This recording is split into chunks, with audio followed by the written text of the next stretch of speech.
Okay, let's dive in. Welcome to the deep dive. Glad to be here. Today, we're really focusing in. We're looking closely at one specific analysis, trying to get our heads around a pretty hot topic in the NFL. That's right. Specifically, it involves the Jacksonville Jaguars and, well, their really unique rookie, Travis Hunter. Yeah, unique is definitely the word. So the source we've got is an article, it's from Yardbarker, but via Jaguars on SI. And the title kind of says it all. Analyst weighs in on overreactions to Jaguars' Travis Hunter's role. Okay, so overreactions, that's interesting framing right off the bat. It is, and this piece gives us a look at how, one specific analyst sees the early situation with Hunter. And it contrasts that view with what the team itself, particularly the coaching staff, has been saying. Exactly. It sets up a bit of a potential conflict in perspectives. Before we get into the analyst and the coach, we probably need to set the stage a bit more on Travis Hunter himself, right? Because he's not just any rookie. No, definitely not.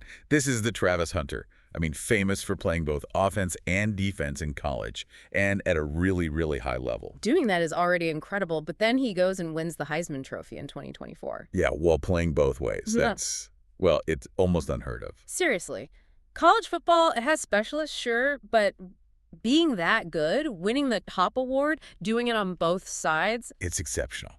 Makes him a totally different kind of prospect coming into the league.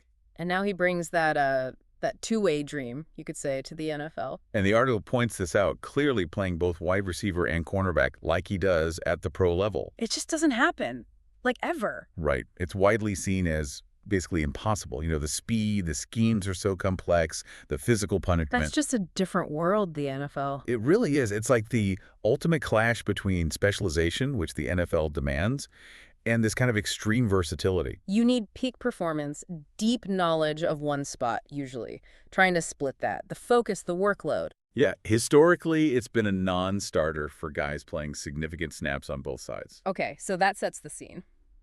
Our mission, then, for this deep dive is to really unpack this specific article. Understand this analyst's viewpoint, the one about the so-called overreactions. Right.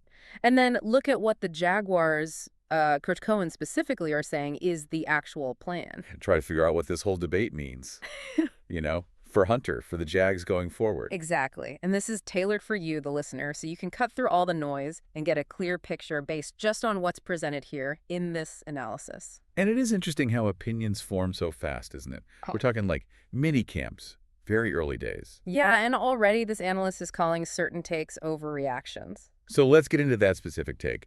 The article mentions CBS Sports' Jeff Kerr identifies one particular overreaction. Okay, what is it? The idea that Travis Hunter should be a full-time player on offense. Wait, that's the overreaction. You'd almost think the overreaction would be saying he can play both ways, given how rare it is.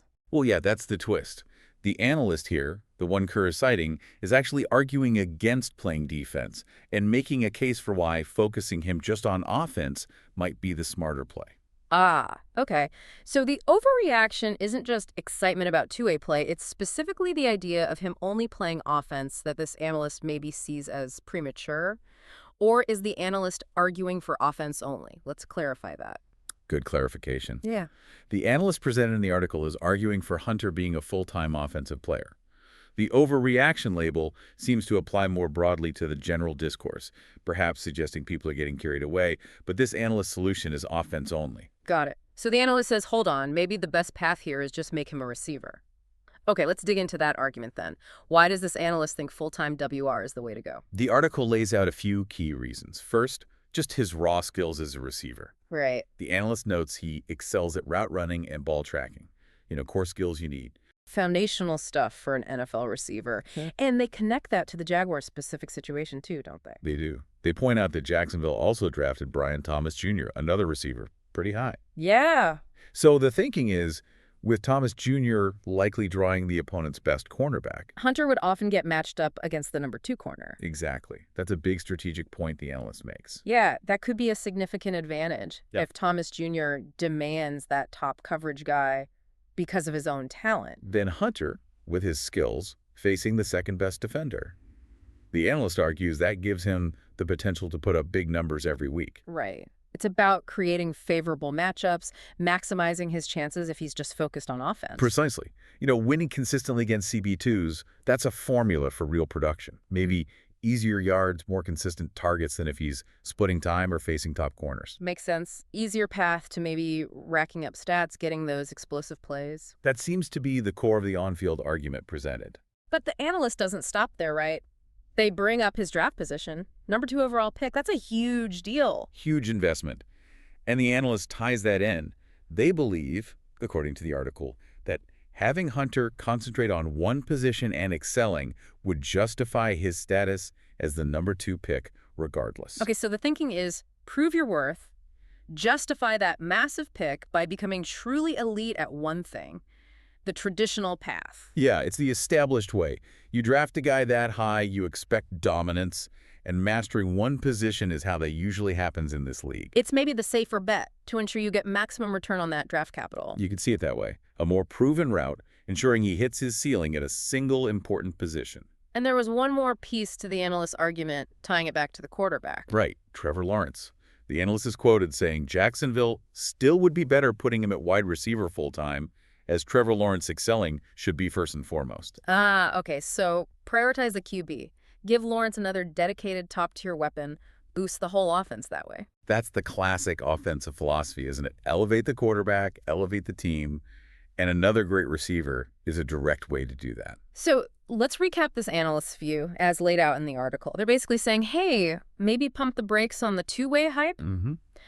The smart traditional play is focus him at receiver because, 1, he's got the skills. 2, he'd get great matchups opposite Brian Thomas Jr. Right. 3, it justifies the number 2 pick by making him elite at one spot. And 4, it directly helps your franchise quarterback, Trevor Lawrence. That sums up the analyst's case pretty well based on this piece. It's illogical, it's rooted in, how the NFL usually works. But, and this is a big but, the article then shifts gears completely, right? It goes from this analyst's recommendation to what the Jaguars are actually doing. And yeah, it seems like the team's plan, at least as stated, is, well, quite different. Very different. The article points out Hunter's been practicing on both sides of the ball. This isn't just theory. Yeah, he's getting reps. And they highlight a specific moment from minicamp. The last day, he actually did drills at both receiver and corner, same day. First time doing that. So they're actively testing it out, integrating it. Seems like it. And then you have the head coach, Liam Cohen, speaking directly about it. Okay, what did Coach Cohen say? This is the direct counterpoint. It really is. He's quoted saying that's definitely what we have to build towards for training camp, and then obviously in season, knowing that during practice he's going to have to do both. Build towards. That sounds intentional. Like, it's not just, let's see, this is the goal we're actively working on. It does imply a process, a plan in motion. And Cohen tackles the big question too. Can Hunter actually handle this? What did he say about that? He says quite clearly, he wants to do it. It's not as if it's something he can't handle. Okay, he wants to do it. That feels important. That was his whole thing in college, that drive. So the team's recognizing that. It suggests his motivation is part of why they're even trying this. Cohen adds, he wants more, and that's a good thing. Right. But there's a bit of caution, too. Oh. He does mention, but ultimately, we also have to protect him from himself at times as well, and make sure we get out of this phase healthy. Protect him from himself. Wow, that tells you something, doesn't it? It really does. It shows they know the physical toll this could take. They realize they'll need to manage his workload, maybe hold him back sometimes, even if he wants to push harder. Which is a challenge the analysts' just play offense idea neatly avoids, right? But the team seems ready to tackle that management aspect. They seem aware, yes. It's not like they're naive about the risks. They understand the need for careful planning and, protection. But even with that caution, Cohen's final word on it in the article sounds pretty firm. Extremely firm. The quote is that playing both ways is absolutely the plan moving forward. Absolutely the plan. Can't get much clearer than that. Nope. It's a direct contradiction to the analyst suggesting offense only is better or more logical. So this article really lays out the tension perfectly.